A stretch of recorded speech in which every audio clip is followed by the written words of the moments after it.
From above, Phoenix looks endless. Miles of sun-bleached rooftops, palm trees, and highways cutting straight toward the mountains. Nearly 5 million people live here. It's the 5th largest city in America. But something feels off. Downtown has a few tall buildings, sure, but nothing that really reaches for the clouds. The tallest building in the entire city is Chase Tower. Built in 1972, it stands nearly 483 feet. Impressive when you stand next to it, except it's not actually a skyscraper. By one common standard, skyscrapers must be at least 492 feet. Chase Tower misses the mark by just 9 feet. This makes Phoenix the largest city in America without a single real skyscraper. While Houston stacks glass and steel into the sky and Dallas reaches higher, Phoenix keeps spreading outward, 500 square miles of desert in every direction. The obvious answer is cheap land, but that stopped being true decades ago. It doesn't explain the invisible ceiling over downtown, and it definitely doesn't explain the shock that's about to force this entire city to rethink everything. When you fly into Phoenix, part of the answer becomes obvious. The Sonoran Desert stretches everywhere you look. No ocean-squeezing development like in Los Angeles. No mountains forcing buildings to cluster together like in San Francisco. Just an endless desert that goes on and on. After World War II, Phoenix exploded. Soldiers who trained there during the war came back with their families. They wanted the American dream, and the desert made it possible in ways the crowded East Coast never could. The invention of air conditioning turned the brutal heat from a deal breaker into a minor inconvenience. Cars let families escape downtown entirely and still have access to jobs. Why live in a cramped apartment when you could own a whole house with a backyard and a pool? Building out was cheaper, easier, and more profitable. It was the obvious choice for everyone involved. In the 1980s, Phoenix deliberately rejected the entire idea of concentrating everything downtown like older, denser cities. Instead, they scattered business centers all over the metro area. Tempe got office clusters. Chandler got corporate parks. Scottsdale has shopping districts. The city grew like a pancake, flat, wide, and endless. But if space alone decided skylines, why did Dallas and Houston, also awash in land, and still stack towers? Maybe the real answer isn't space, it's math. Downtown Phoenix has over 60,000 parking spaces. The city was built around the automobile from the ground up.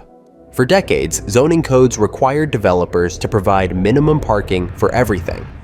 These rules seemed reasonable at the time, but they had a lasting effect on urban design. The problem? Parking takes up massive amounts of space. Some downtown apartments dedicate 40% of their entire volume just to parking garages. That's space that could have been housing, offices, shops, restaurant, or anything else. When parking is mandatory, developers have to factor those construction and maintenance costs into every single project.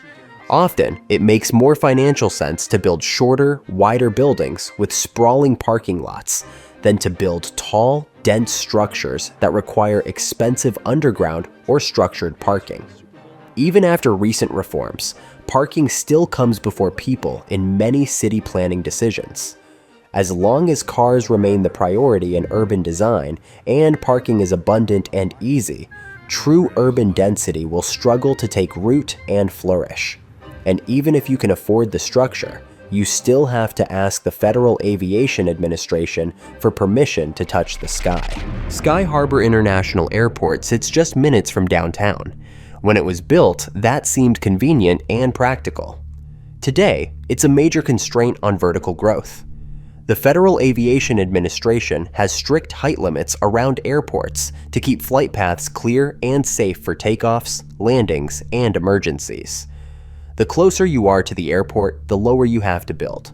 Downtown buildings can theoretically reach 600 feet in some areas, but moving southeast toward the flight path, that limit drops fast. It becomes an invisible ceiling hovering over much of the city. Even if developers wanted to build super tall towers that could attract tenants or investors, they might not get approval. The regulations prevent it. Last summer, the extreme heat caused carbonated drink cans waiting to be loaded onto flights to ripple and even burst, injuring some crew members. Jake Stoddard saw it. He stocks planes with drinks and snacks. Phoenix's extreme heat is another wrinkle. At 115 degrees, hot air thins and engines lose lift. Airlines sometimes cut passenger or cargo weight to take off.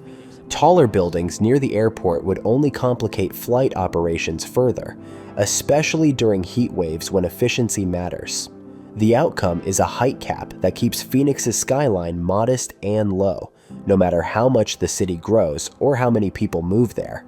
Below the ceiling, the desert fights you, from the air outside to the ground under your feet. Building in the desert comes with challenges that most cities never face. Phoenix experiences something called the urban heat island effect. Surrounding rural areas, it's an effect called the urban heat island, and with a thermal imaging camera, you can see it in action. All that concrete, asphalt, and dark roofing absorbs sunlight during the day and radiates it back at night. Temperatures regularly exceed 110 degrees in summer. Heat waves last weeks at a time, making the city oppressively hot. Keeping a massive skyscraper cool requires enormous amounts of energy constantly. Air conditioning has to work overtime, straining the power grid and driving up operating costs significantly. Sprawling, single-story buildings with natural ventilation and shaded courtyards start looking pretty smart by comparison. They're cheaper to operate in the desert climate. Then there's the soil. Desert soil isn't like soil in other places. This is what it's like to dig in Arizona soil. Lychee is super compacted soil with buildup of calcium and other hard minerals in the soil, so it pretty much makes cement.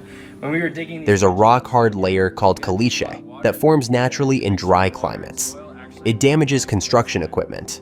Beneath that, desert soil expands and contracts with moisture changes, causing cracks and damage in foundations. Salts in the soil corrode concrete and metal over time. In some areas, irrigation causes the ground itself to settle and sink. While these aren't unsolvable problems, every geological complication means more testing, more reinforcement, and more expensive solutions. In a city where land is cheap and height isn't economically necessary, developers often decide it's simply not worth the extra hassle and expense. Phoenix sits in a valley surrounded by mountains. Camelback Mountain, the McDowell Mountains, South Mountain, the superstitions rising in the distance. These views are part of the city's identity. Many residents moved here for the dramatic desert landscape. This creates real political opposition to tall buildings. Wealthy neighborhoods in Scottsdale and Paradise Valley fiercely protect their mountain views. When developers propose towers, these communities organize, lobby city councils, and push hard to limit building heights.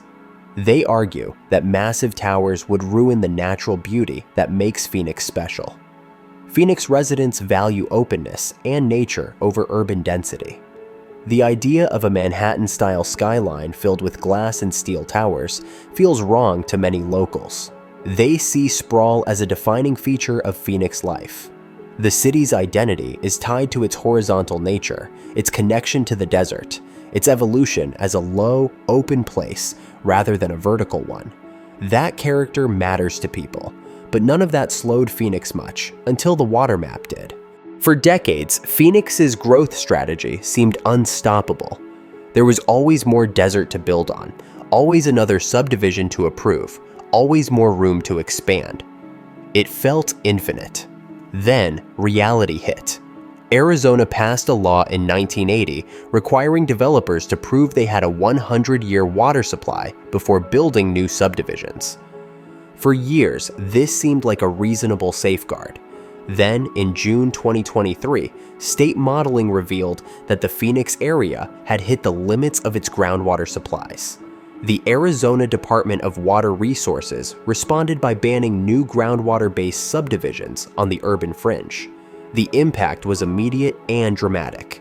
Nearly 300,000 to 500,000 planned home lots were frozen. Master-planned communities like Teravalis and Belmont, designed for over 100,000 homes combined, ground to a halt. The expansion machine stopped. This changed everything about Phoenix's future. For the first time in modern Phoenix history, the city cannot simply sprawl outward endlessly. The cheap desert land that enabled endless growth is off limits without proven water infrastructure. Developers and city planners are being forced to look inward for the first time. Downtown Phoenix is experiencing a genuine renaissance right now. The residential population grew from 10,000 in 2014 to 24,500 today. The city has set an ambitious goal of 30,000 residents by 2030. Former office buildings are being converted into apartments and lofts. Empty lots are filled with mid-rise residential towers. The transformation from a 9-to-5 office district into a 24/7 neighborhood is underway.